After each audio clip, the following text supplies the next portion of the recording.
мына мешітке машинамен баратын жігіттер, бауырлар, барлықтарыңызға қатысты. Біз өзі тәрбиеге шақырамыз, өзімізде тәрбие жоқ.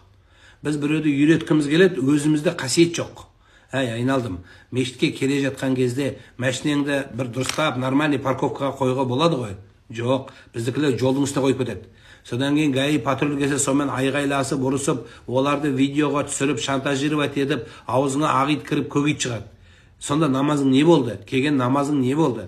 Пайғамбарымыз саллаллаху алейхи ва саллям мешітке келген кезде тұрғанда бір сахаба біреуді аттап, біреуді итеріп алдына келіп отырған екен.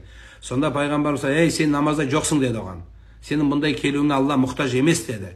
Не ол? Егер намазда итеруге болмаса, сен намазшыңды жолға қойып кеттің, пожарный өте алмай, біреу сенің кесіріңнен үйіне жанып өліп кетсе, сен адам өлтірген убийца боласың, күнәлі боласың, адам өлтіргіш боласың.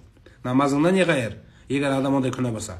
Сол үшін жан, көлікті дұрыс қой. Енді мешіттің алдына мұрнына апарып тіреп қоятындар бар. Бүйтіп тұрып, жоқ. Айдалаға қой, жер көп қой бізде. Содан мешітке қарай жүріп кел, жаяу, сауап болады. Машина ең крутой, брабус Геленваген сенікі болса да. Қазір 300 сенде болса да, мақтаныш болып кетті ғой бәрі. Мақты мәшінесімен. Айдалаға қойды, жаяу кел, сауап болады. Көріп, ит керіп, түсіріп, оған түріктің көрағылы музыкасын қойып. Не мақтақты ол? Айдалаға қойды, кел, сауап болады. Сол дұрыс болады. Сол үшін айтайын дегенім, көліктеріңіз дұрыс қойыңыздар. Тәртіп бол керек бізде. Мұсылманда тәртіптің үлгісі бол керек. Алла мені кешіре ме дейді? Кешіреді, ера. Алланың кешірімдігі шексіз жаным. Тек бір шарты бар. Сен осыдан былай қарай не жасама.